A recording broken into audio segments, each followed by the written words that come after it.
السلام علیکم. د پی ټی وی پښتو خبرونو سره زم الیاس کاکړ. لومړی د نن د خبرونو سر ټکی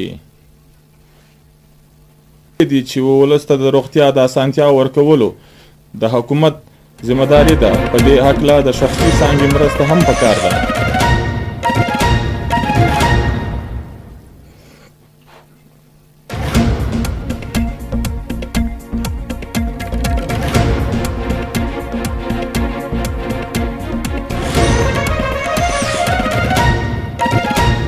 وزیر اعظم انورالله کاکړ سره د پاکستان سټاک ایکسچینج غړو او نامتو کمپنیانو سرمشرانو ولیدل.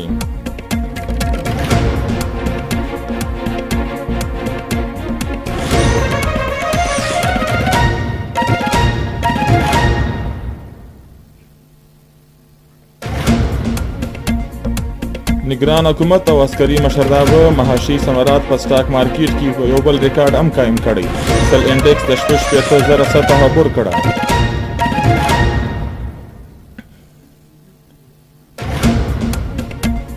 د اطلاعاتو نگران وفاقي وزیر غلام مرتضی سولنګي ویلي دي چې په ټول هېواد کې به هم چون هم په اتم فروری کېږي.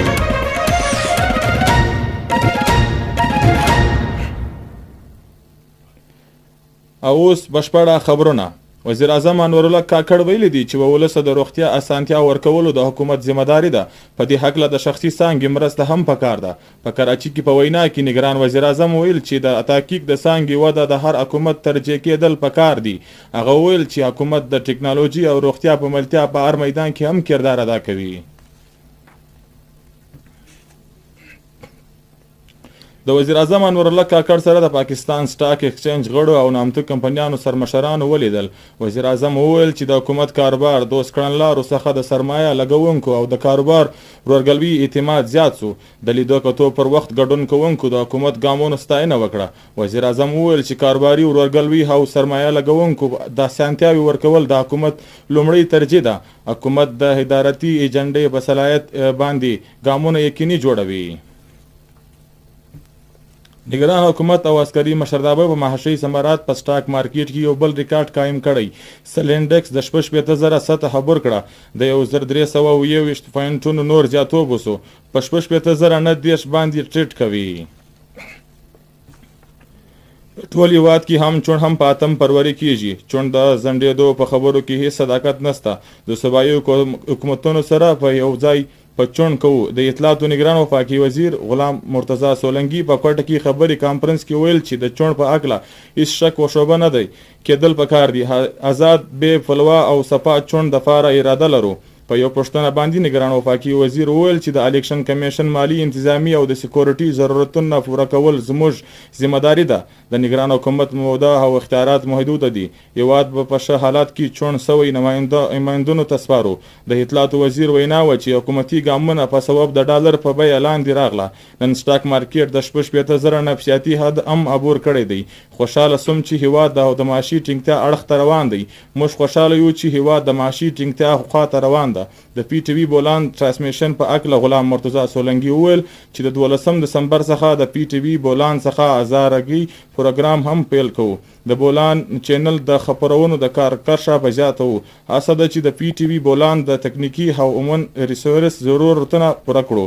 د پریس کلب کوټي منصبدارانو چې د کومې ستونزې په ګوته کړې دي هغه به هوارو. د اطلاعاتو نگران وزیر غلام مرتضی سولنګي د کوټې د دورې په لومړۍ ورځ د پی ټی وی مرکز دوره وکړه.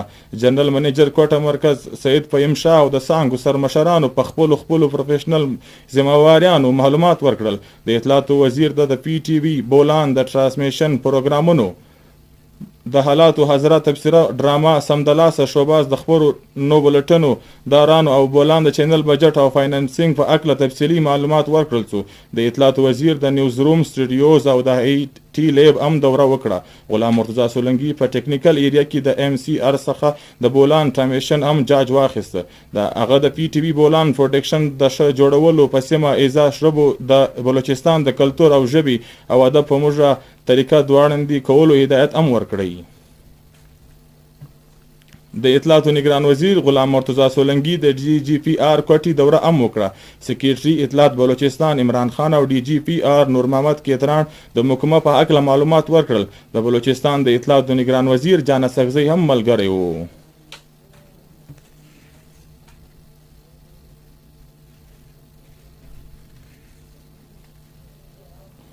د اطلاعات و نگران وزیر غلام مرتضی سولنګي په کوټه کې د بول ټي وي بیور دفتر ورځپاڼه انتخاب او دنیا نیوز څخه د هر طرف کړل شوي ملازمینو سره یووالی څرګندولو لپاره د بي یو جې په مظاهره کې هم ګډون وکړي. د رسنیو د کارکوونکو سره په مظاهره کې د خبرو کولو پر وخت وفاقي وزیر وویل چې د میډیا ورکرز د جبري برطرفیو نوټس په اخیستل کیږي. په کوټه کې بیورو دفترونه بندوي د هغوی د مالکانو سره به خبره کوو. د بلوچستان د اطلاعات و نگران وزیر جان سکزی وویل چې د میډیا ادارو ته د حکومت د اشتهارونو په مد کې په کروڑاو کلداري ادا کوي. جبري برطرفي او تنخواګانې ادا کوونکو ادارو په ضد به کړنلاره جوړوو. پاک پوج شهیدانو ته پیرزوینې وړاندې کولو لپاره ځانګړي نظم جاري کړل دی.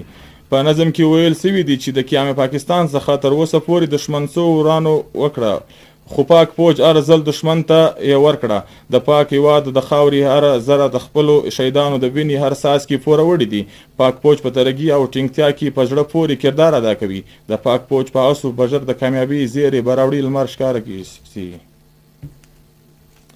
د 1901 پاک بھارت جنگ کې د پاکستان پوج ختیځ او لویدیځ محوزونو باندې د میړانۍ او شجاعت نه یروونکي د استادانو رقم کړل. دغه ډول د 1901 یو داستان د چیف سکریټري هم دی. چیف سکریټر محاذ پاکستان او بھارتي پوج دواړو لپاره د ارزښت وړ و. جنرال افیسر کمانډینګ درویش ډیویژن میجر جنرال افتخار جنجو هم په 3 دسمبر د دریاب فوري سیمه خلاصولو هدف ورکړل شو. د څلورو ورځو زورور جګړې وروسته د غور کړنلارې په برکت پاکستان په چیک پنډت او میډیا نه او فلاواله باندې قبضه وکړه. پاک پوج په 9 سپتمبر په چیف سکریټري باندې د بریا بالتو بیرغ ورفول سو. په لودي سرحد باندې د بھارت 4958 فوجان وویشتل سو، په کوم کې چې یوازې په چیف سکریټري کې 2214 مړه سو.